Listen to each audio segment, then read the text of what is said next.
In this video, we're going to take a look at variables and types in C++. Now, C++ is a typed language, which may differ from other programming languages that you've worked in. What that really means is that every single variable has a type associated with it. That type describes what kind of data is being stored inside of the variable. So for instance, if I were to store an integer value, so a number without any sort of decimals, I would give it an integer data type to indicate that the data is an integer. That's the way that variables are going to work in C++. So when we declare a variable, we generally are going to use the type and then the name. So for instance, if I wanted to declare an integer variable, I would type in int for integer. Then I would give the name of the variable, which would be, anything that I really want. So for instance, I could say int x. So this is the first simple way that I can declare a variable. In this case, I'm not giving it any sort of value. I'm just setting aside some space in memory and I'm calling that x. And at some point, I may want to give that a value. So I might want to say x equals 5 down here. And that would put 5 inside of this variable memory. And then, if I ever use x somewhere, I can retrieve its value from memory and use it, right? Now we can also put the assignment at the same time as the variable declaration. We call this initialization. And this is typically recommended in C++, and generally most programming languages would recommend this, to assign the value at the time of declaring the variable, so that way we know what's stored inside of it. So this creates an integer, which is x, and it's equal to the value 5. Now we can declare a lot of different kinds of variables, right? So we have things like float, which is going to be a small decimal number. We have things like double, which is going to be a larger decimal number. And we have things like character, which are going to be like single characters of text. We have things like bool, which could be, either true or false, but nothing else. And there's really like a ton of other variable types, but these are like the main ones that we would typically see in the most basic of programs. So we'll stick with these for now. So with these variables, we can use them in a variety of different ways, right? We can do like mathematical operations with them. So for instance, I can do something like, int sum equals x plus 2, right? So I could like add 2 to x or something like that. I can, subtract values using a minus sign, multiply using the asterisk, divide using the division sign. I could do modulus, which gives me the remainder of the division. All these operations exist inside of C++. We can also print out the values using the typical cout that we saw in the last video, right? Now, something that's interesting about the variables compared to some other languages you may have worked in is that we don't actually have to do any sort of type conversion to print out a value like an integer. We can simply just put it onto the cout function and it will print that value out for us. So you'll see here that when I compile and run this, we actually get the result 5, right? So it actually prints it out successfully for us. Now, speaking on the idea of type conversion, there's also another idea where when I actually initialize or assign values to a variable, I don't necessarily need to match the type every time. I can give it, like, say, a decimal value to an integer, and C++ will actually convert this value into an integer value. And you'll see that pretty clearly here when I compile this. You see that I still get an output of 5. What it's done is it cuts all this decimal out and it just keeps the integer portion. We call this a narrowing conversion. It actually narrows down the variable itself. It removes the decimal portion and just keeps the integer portion for us. This could be pretty helpful for doing things like integer division or these types of operations, but it can also be a source of errors if we happen to do an assignment like this and we don't remember, which variable type we had, or we, mess something up like that. To help to avoid this type of idea, C++ introduces a different kind of initialization known as a list initialization. With a list initialization, we remove the equal sign and we replace it with brace brackets.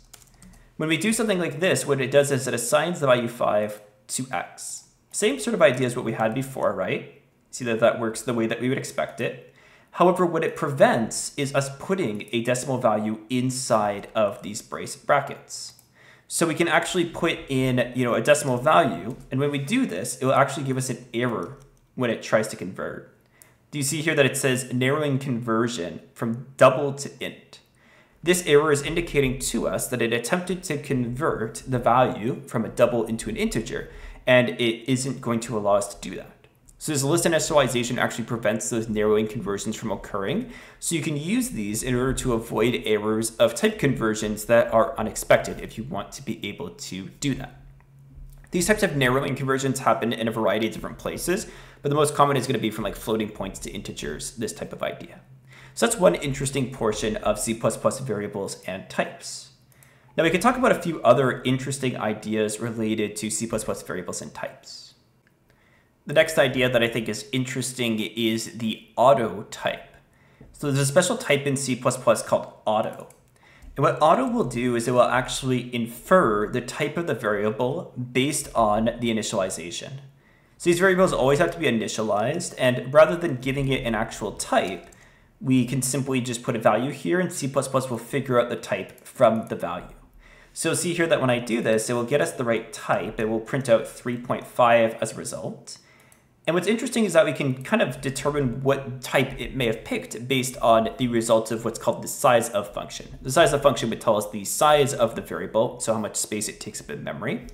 If I do the size of x, I'll get a result back from that, telling me the size of that variable. So in this case, 8 is the result.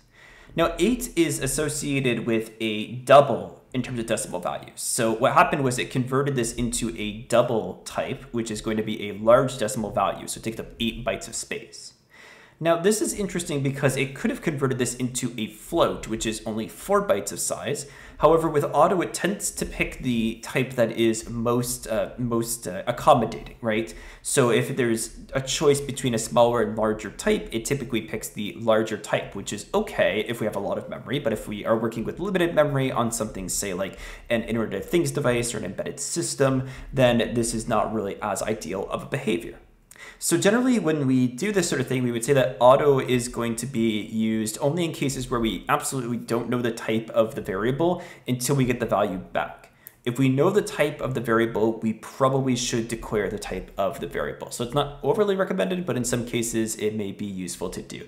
I wouldn't recommend making everything an auto type because that's just going to take up more memory than it really needs to in most cases. Now there are a few different constant type values that we could talk about as well. So we have the idea of a const, which we just add this const keyword to the front of the declaration. And what this does is it sets up a constant. So this is a value that does not change. So the value x cannot be changed at this point. It's set in stone. This is used for any constant values you have inside of your application. Now there's one other kind of constant that C++ gives us, which is a const expression. A constant expression is very interesting. It's an expression that will be evaluated at the time of compilation. The variable will be constant after that evaluation occurs. So rather than having a constant value here, I can actually put in an expression like 5 plus 2. What will happen is the compiler will compile these together and it will give us a result 7 in this case and assign that to x. Now we can use other variables in this, but they also have to be constant expressions. So for instance, I could have a constant expression int y, which is equal to say 3. And then this could be equal to something like y plus 2. Right? Or y plus 3.